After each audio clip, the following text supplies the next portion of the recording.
Et salut les passionnés d'aventure, ça y est, c'est le grand jour. Il est à peu près 6h du matin et on va bientôt partir pour l'aéroport. Dans cette vidéo, je vais vous emmener avec moi dans l'avion et dans la découverte de Reykjavik, la capitale.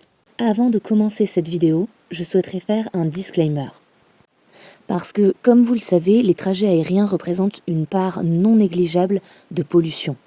Donc, je vous enjoins le plus possible à ne pas prendre l'avion. Sachez qu'avant de prendre cette décision, j'ai cherché d'autres solutions.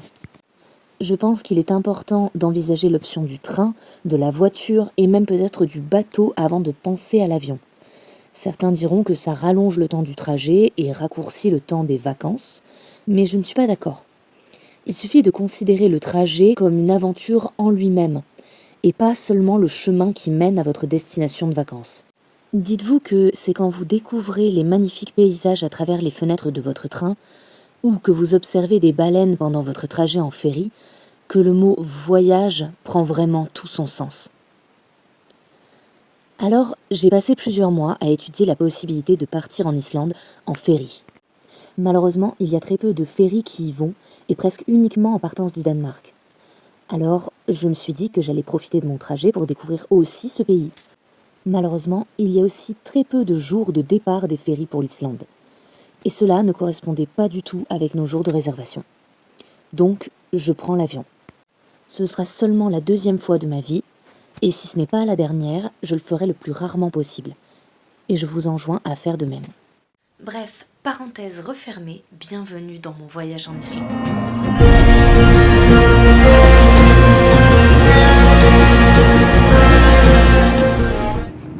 Bon, la vérité c'est que la première fois que j'ai pris l'avion, j'avais 6 ans, c'était avec mes parents quand on est parti en voyage en Turquie. Et du coup, je m'en souviens pas du tout et c'est mes parents qui avaient tout géré. Donc, j'avoue que là, j'étais un petit peu stressée de pas tout bien organiser et de devoir tout organiser toute seule. Mais ça s'est très bien passé.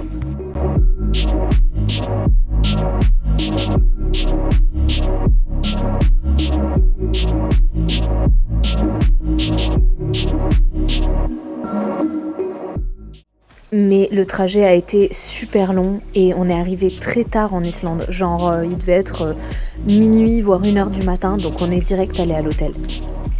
Et le lendemain, on s'est pas levé tard, mais on a quand même constaté qu'il faisait pas jour avant 11h30. Et de toute façon, le soleil se lève pas bien haut. Le premier jour, j'avais décidé de visiter Reykjavik, la capitale. Mais on a tout fait à pied, et le premier truc qu'on a fait, c'est le lava show. C'est le seul spectacle de lave au monde. Donc là, ce que vous voyez, c'est de la lave qui coule le long d'une gouttière, qui crépite, et le mec joue avec. C'est juste incroyable. C'était très proche de nous, c'était super chaud, ça crépitait, tout était fou.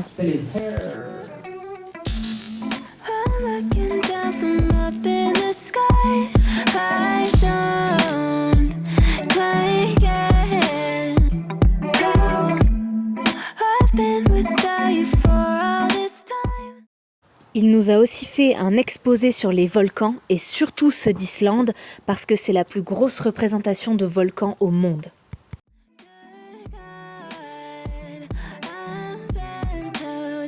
Et on est même reparti avec une petite pierre de verre de lave d'un noir intense et magnifique.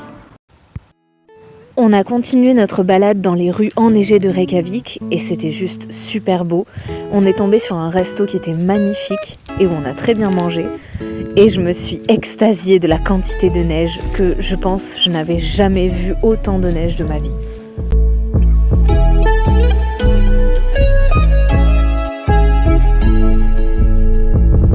À Reykjavik, même les bâtiments les plus simples sont magnifiques. Ils sont peints avec plein de dessins, c'est une ville super artistique. Il y a même la Rainbow Road, donc c'est la rue avec cet arc-en-ciel magnifique. Et au bout, la cathédrale qui est juste immense. Puis on est allé voir le Magic Ice Bar, un bar entièrement fait en glace. Les murs, les sièges, même les verres étaient en glace. Tout était superbe et on a bu un très bon cocktail.